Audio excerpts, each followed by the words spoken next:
Thanks a lot. That was, I think, very helpful way of getting us started because of its singular focus on the founders and slavery, which is the broader subject of today's gathering. I was given a more, I don't know if it's a more narrow or more specific title, but it's Slavery and the Founding Era.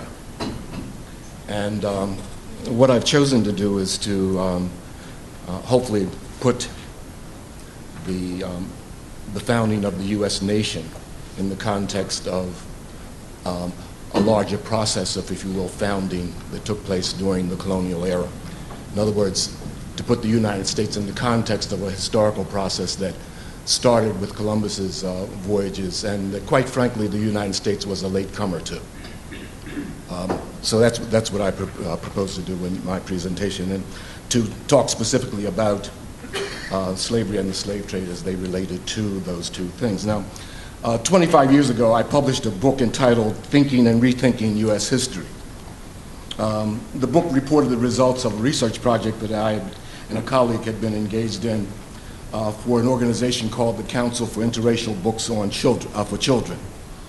A decade or so earlier, the Council had sponsored a study of U.S. history books to determine the degree to which the presence of blacks and other minorities and women had been incorporated into the teaching of American history in America's public schools. The follow-up study in which I was to be engaged was originally intended to simply update those findings to determine whether or not there had been any improvement in the treatment of these groups in the more recently published books. Now, my colleague and historian Madeline Bedell and I selected the most heavily used American history text in the K-12 education published during the years 1981 to 1983. And we set about reading them with a focus on their treatment of people of color and women. Oh, you're not hearing me? Better? Okay. Changes were indeed noted, but what surprised us was that issues of racism and sexism were not the only problems with the historical narratives presented in these texts. Religion, by way of example, was given short shrift in all of the texts. And if you pay any attention to most of the texts that are still around, you'll get some reference to religion in those founding colonial period. And then it disappears off the stage as a factor in history making, in American history making, going forward. And all of you know that in some real sense, the social organization of the American people is as much around religion as it is around politics. And religion and religious organizations and groups shape and inform the development of this society as much as any of the other institutions. And yet, in our textbooks, they sort of disappear. Other issues such as colonialism, militarism, classism, and social change movements were either avoided completely, given the what we call, on the one hand, on the other treatment. You know how the books go, on the one hand, on the other, and there's no position on anything. Or, except in the case of the social change movements, embraced and supported as part of America's natural, if you will, manifest destiny. More significantly, the process of incorporating them into what has become the accepted master narrative of American history, interpretation of these issues lagged far behind the findings of scholarship on these subjects. Thinking and Rethinking U.S. History then became a critique of the actual passages from the textbooks based on the most recent published literature on the topic. Slavery and the Founding Era were among the most controversial subjects discussed in the book. Over the last 25 years, scholarship on the subject of slavery and the transatlantic slave trade has increased exponentially. Indeed, over the last 3 or 4 decades, we've seen an increasing focus on these subjects in the history profession itself and in the public sphere. These new perspectives on slavery and the slave trade have raised some interesting and provocative questions about the relationship of slavery and the slave trade to the founders themselves and the founding of colonial societies in the Americas, especially the United States. Given the time available to me for this presentation, I will only be able to touch on a few of the most salient perspectives that should be part of any treatment of these subjects in the teaching of American history. More extended discussion of these themes based on current scholarship can be found in my book, Jubilee, The Emergence of African-American Culture, and through 3 online resources that I'll mention to you that were published during my tenure at the Schomburg Center. One is entitled In Motion, The African-American Migration Experience. A second is entitled Lest We Forget, The Triumph Over Slavery. And the third is The Abolition of the Slave Trade, The Forgotten Story. Each of these online websites, in addition to presenting the most current scholarship on these subjects, also has lesson plans for teachers and other resources that can be used in order to explore them. I should say at the outset that early American history has too frequently been treated as 3 or 4 discrete periods, thereby robbing students of the opportunity to see the relationship of one to the other and their collective relationship to a larger process of historical transformation and change. So it is not unusual to find the treatment of American history broken into of U.S. American history into its colonial and revolutionary and early national periods. And our approach to the subject all too frequently becomes so, if you will, a U.S. exceptionalism story that the larger context out of which that particular history evolved gets lost, especially for students. Unfortunately, this approach often leads us to treat it as though these were isolated, the U.S. was an isolated, autonomous experience, separate from a broader process of human history related to a larger world of which it was just a part. I would like to suggest that to follow such a tradition, when teaching the subject assigned to me, slavery and the founding era, would not do justice to the topic. To begin with, the subject of slavery itself is almost like the subject of race. It covers a little of everything. Everything from the master-slave relationship to slave trade to life in slave societies and the struggles to establish the trade in slavery and on and on and on. And outside of a consideration of the broader hemispheric perspective, indeed I would say a pan-Atlantic context, the founding of the United States, the presumed referent in the founding era, would not make very much sense. So I've chosen to embrace that larger geopolitical and historical context in order to put the founding of the United States and its relationship to slavery in perspective. I want to suggest, therefore, that there are 2 relevant founding eras that are worthy of consideration. One, the era of the founding of the American colonies, and I'm talking in the hemispheric sense of the term. And the second, the founding of the American nation. These 2 foundings, if you will, are relevant to a discussion of the historical process that brought the United States into being.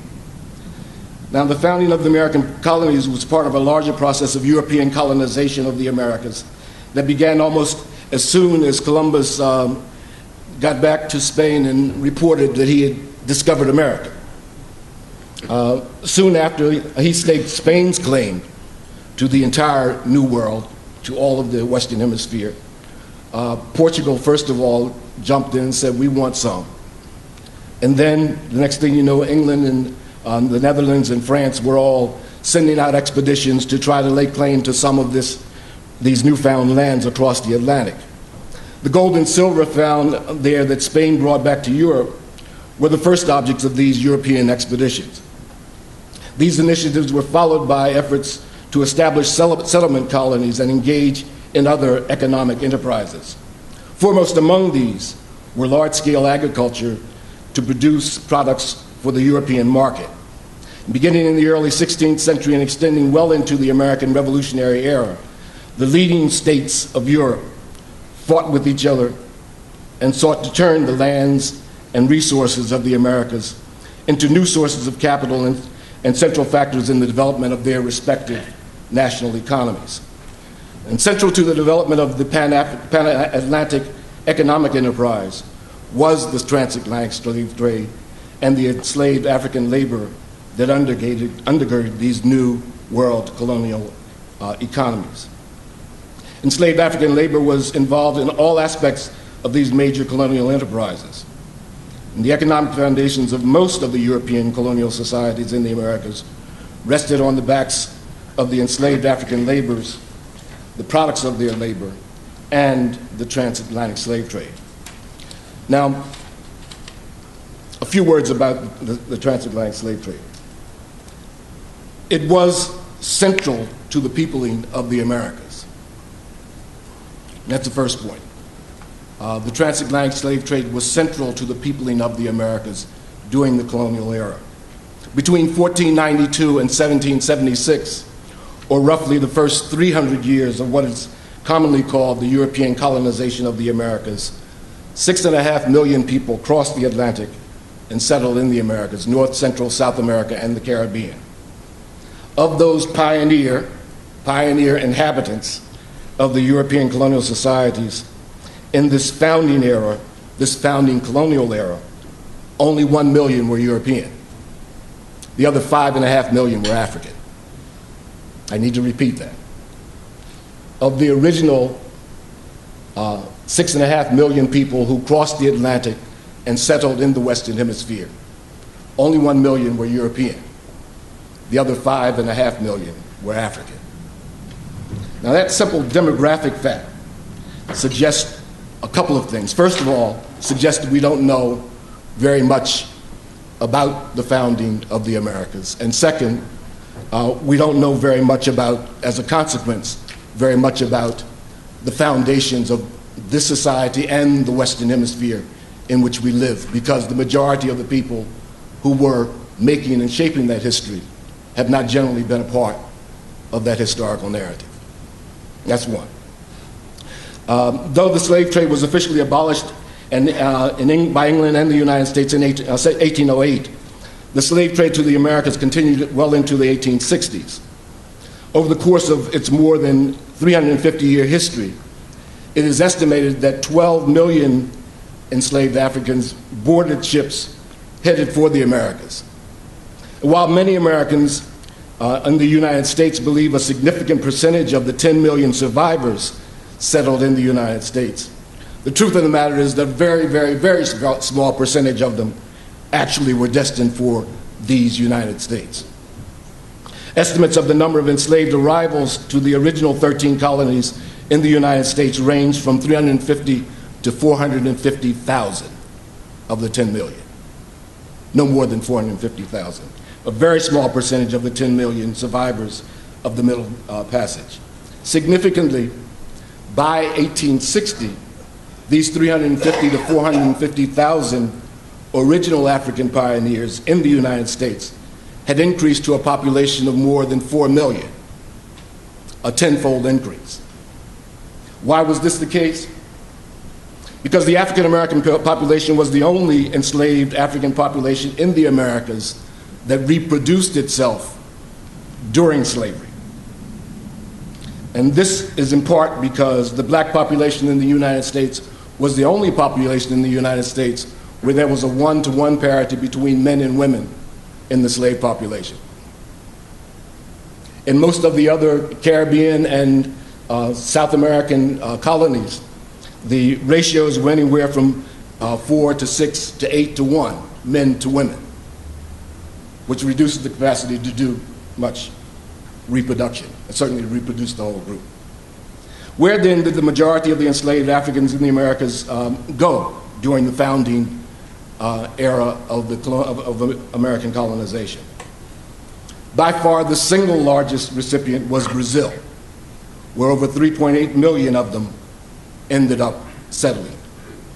The islands of the Caribbean were collectively the second most populous area because of the centrality of the production of sugarcane in these islands. They were the epicenter, indeed, of the slave trade for most of the founding era.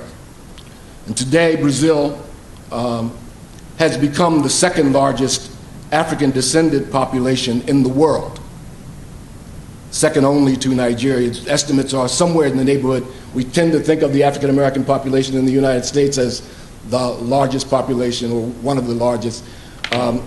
our rough guesstimate is we're around 40 million.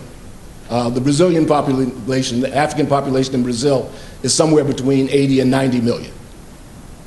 And they're second only to Nigeria, which has a population of over 100 million. It has a larger African population than any of the other nations on the African continent.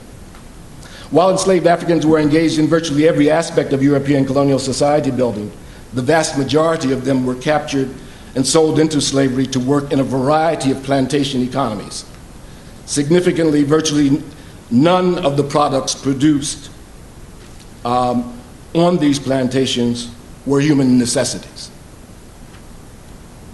The principal crops grown throughout the Americas for commercial market were sugar, tobacco, indigo, rice, coffee, and cocoa, with cotton actually not really getting into the game until the 19th century. Like the gold and silver mined and stolen in the early stages of colonization, none of these commodities, with the possible exception of rice, was a human necessity. All could be classed as non-essential luxury items. Millions of lives, nonetheless, were disrupted and lost to bring them to market and to keep them supplied. Like the slave trade itself, the production and sale of these commodities created economic foundations of colonization efforts in the Americas, as well as the European societies themselves. Port cities such as Bristol, London, and Liverpool in England, Nantes in France, Lisbon in Portugal, and Amsterdam in Holland all developed into world-class cities in part because of the profits made in the slave trade and slavery. Indeed, the slave trade and slavery have been credited with sparking the Industrial Revolution in Europe. An estimated 34,000 slave trade voyages have been documented thus far. And this is a project that started off at Harvard, is now down at Emory.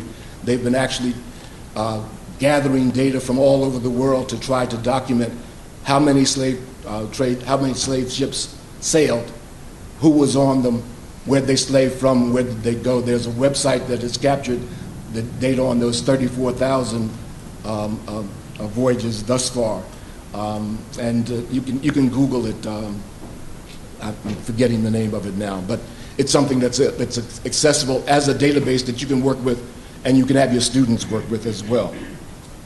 The ships themselves, the weapons and the rum traded for enslaved people, the supplies and other materials for the voyages were integral parts of the economies of many of these cities, as were the banking and investment markets that supported the trade financially.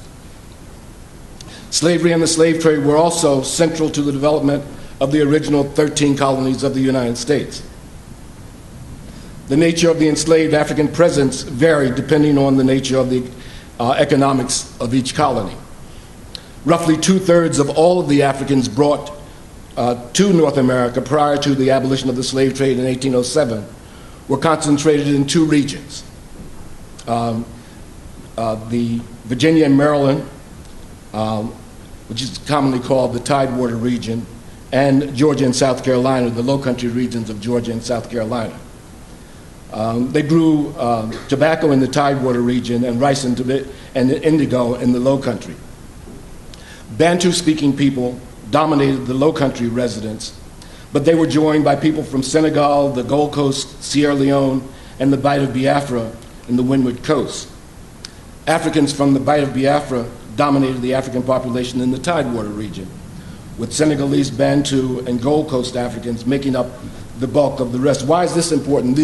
We're starting to, again, this is just a scholarship on slavery, is now starting to be able to track groups of people from Africa to specific places in the hemisphere, and then starting to ask questions about what the specific cultural and other impacts of those people were on both the founding of those particular communities and on the societies that evolved from them. Much of the scholarship, the new scholarship now, is trying to go to that level of particularity and explaining the impact of the African presence in the hemisphere. All of these individuals in these two regions worked in essentially farming and plantation economies. Enslaved Africans working in the other 9 original colonies were largely employed in other than agricultural pursuits. They worked as municipal employees. They were the municipal labor force initially in New York City.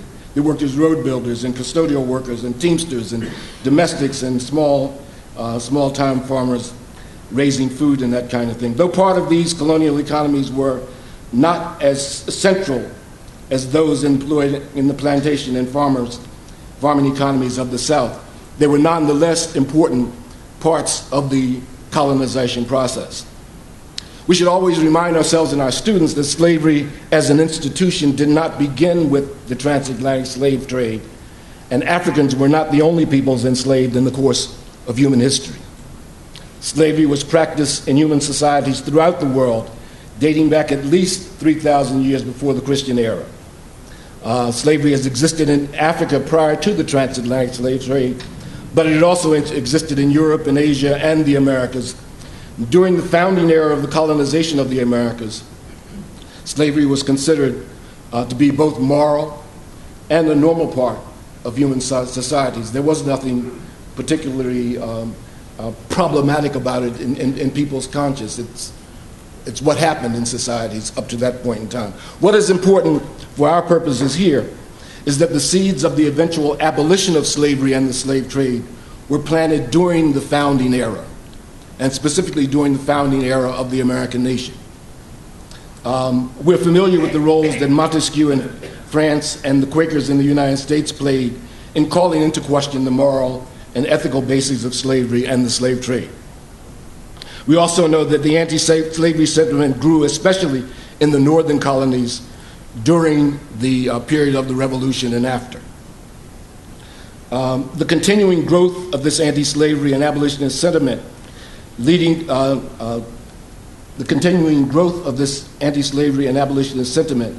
led the new nation inexorably into the Civil War. We should also not lose track of the fact that neither Montesquieu nor the Quakers were the first to question the morality and justice of slavery and the slave trade. That honor, I would argue, and therefore the first abolitionists, I would argue, were the Africans themselves. Beginning with their capture and enslavement in Africa and continuing in unrelenting fashion through the Middle Passage and into the plantations and other colonial settings where they were enslaved. Most did not express their opposition in abolitionist tracts or other written forms. Most expressed that opposition through their behavior. Protests against maltreatment, rebellions, labor strikes, and running away were all endemic to the institution of slavery wherever slavery existed. But some of these enslaved Africans actually did give voice to their objections in petitions presented to governing officials in the colonies during the founding era of the American nation. They found both secular and sacred supports for their objections. The secular arguments were frequently rooted in the founding ideals of American democracy itself, especially the Declaration of Independence. Listen to one such statement, not specifically from the Declaration of Independence, but listen to it as it's a petition for freedom submitted by enslaved Africans in Connecticut in 1779, and these are the words, and I quote, "Although our skins are different in color from those whom we serve, yet in reason and revelation join to declare that we are creatures of that God who made of one blood and kindred all nations of the earth. We perceive by our own reflection that we are endowed with the same faculties with our masters, and there is nothing that leads us to a belief or suspicion that we are any more obliged to serve them than they us. And the more we consider the matter, the more we're convinced of our right to be free. We have endeavored rightly to understand what is our right and what is our duty, and can never be convinced that we were made to be slaves." End quotes. 1779. This freedom impulse, this human quest for freedom, is endemic in any context of unfreedom and oppression. It was one of the central characteristics of the enslavement experiences of Africans in the Americas, the constant legal, military, and other efforts of slavery societies to contain and restrict this freedom quest is testimony to the power of it in the enslaved African lives. Every place you look in the legal records of the American colonies are laws being passed to restrict and constrain and limit the enslaved Africans' behavior in every kind of way.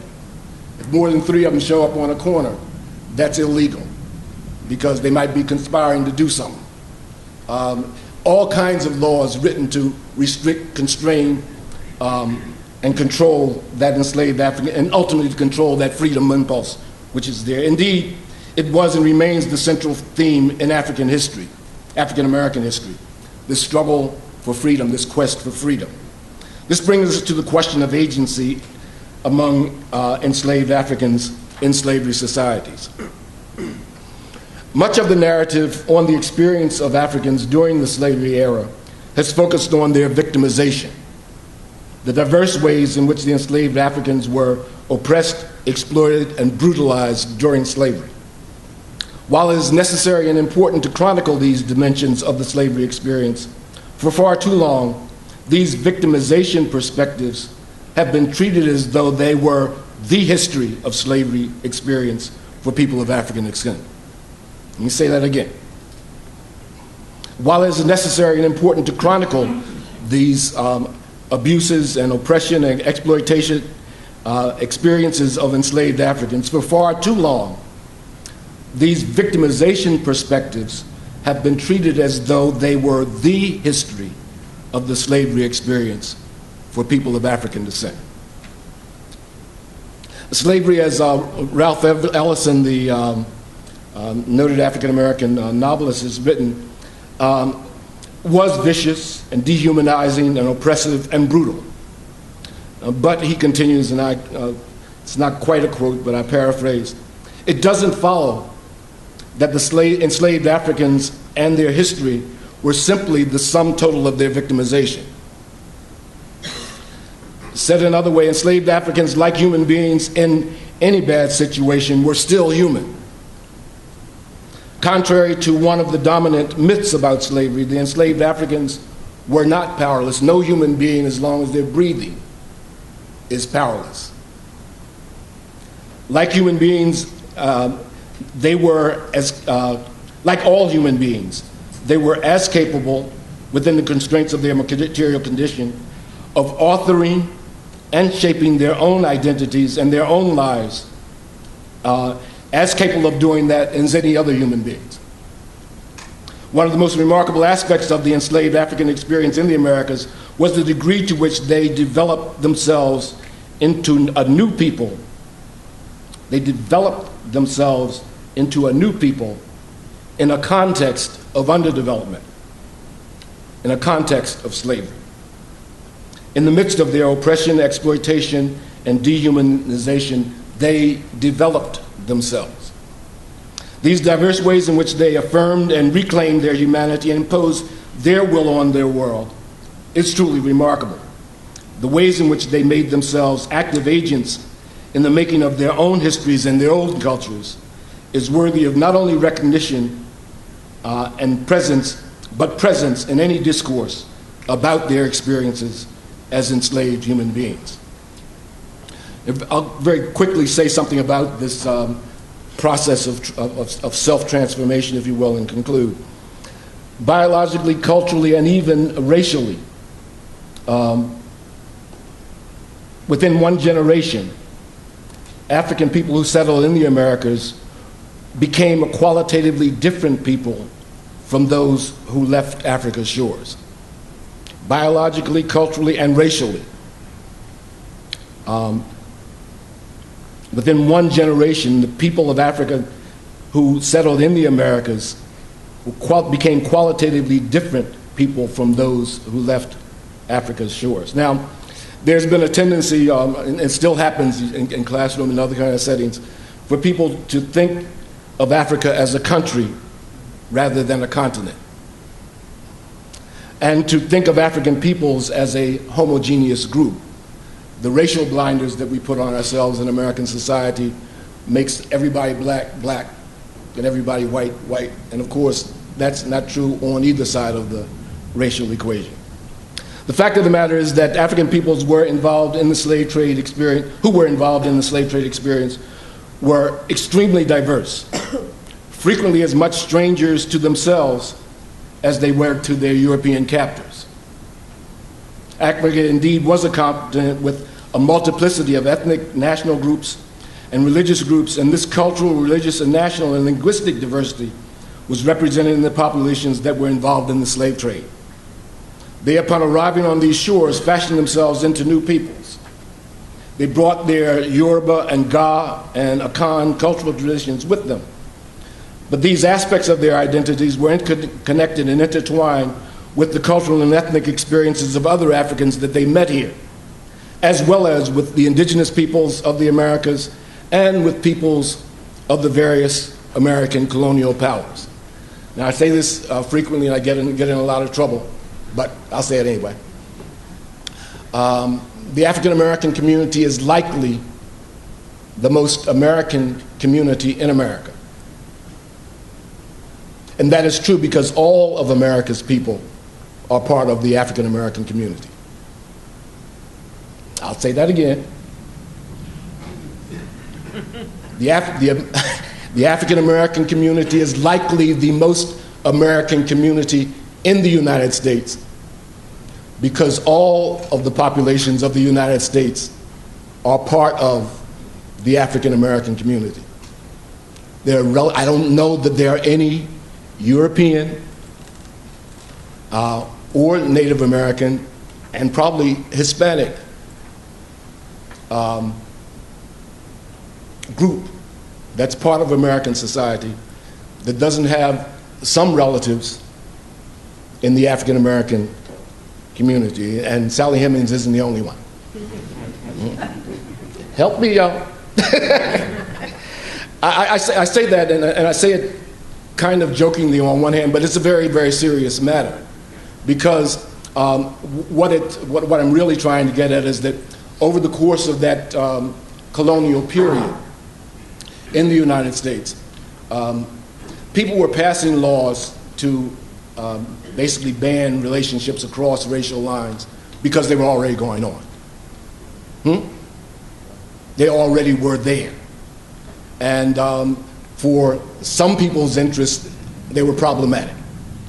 At the grassroots level, I mean, and I'm probably going to take too much time on this, but most of the conversations about the relationships between blacks and Irish in the United States focuses on the discussion of the draft riots in 1863. And if you read that and you interpret it, it's like blacks and Irish were at each other's throats 24/7, up to the time of the draft riots. The Irish who were coming in were actually living in black communities, frequently renting from black folk, living in total harmony with one another. Something else happened that sparked that particular draft riot situation, which I don't have time to go into. But the relationships we were not naturally antagonistic to each other. Okay? Well, let me run very quickly because I'm running out of time. In the process of recreating themselves, the New World Africans invented new forms of communication, including new languages. The languages that had served them well on the African continent could not be used to communicate among themselves here. And so they invented new languages. And every place you look in the Western Hemisphere, there is a form of English, of French, of Spanish, of Portuguese that has been was invented during slavery by the enslaved African population as their principal means of communication. It usually gets talked about as being bad English or bad French or bad Spanish. It's not bad anything. It's a language that they created to communicate with themselves and simultaneously be able to communicate with whoever the so-called ruling elite were. Our enslaved African forebears invented new religions. Some brought some of the religions they had practiced in Africa with them and retained them and sustained them. Others transformed some of these old world African religions into new ones, drawing from two or more different African cultural streams. Still others took the religion of the master class and transformed it into something qualitatively new and different. Certainly in the United States, the Christianity that the African Americans practiced and the ways in which they practiced Christianity is qualitatively different from what Euro-American Christians practice. Enslaved Africans took the Euro-American religious forms, and put their cultural stamp on them and created something brand new. Finally, New World African peoples also created new foods, new literature, new music, new forms of dance, new social and political and cultural organizations. African cultural forms gave birth to jazz and the blues in the United States, and the tango in Argentina, and guaguancó in Cuba, and the samba in Brazil, and cumbia in Colombia. The carnivals of Jamaica and New Orleans, from Jamaica to New Orleans and Brazil, are embodied with African rhythms and masking traditions. Gumbo and feijoada are just two of thousands of New World African cuisines. Indeed, few, if any, American popular cultural forms have not been influenced in some way or another by the African presence in the Americas. So if there's any truth to the notion that the Americas was indeed a new world, African peoples were the central creators of these new forms of human expression, economic, and social and cultural relations. Thank you very much.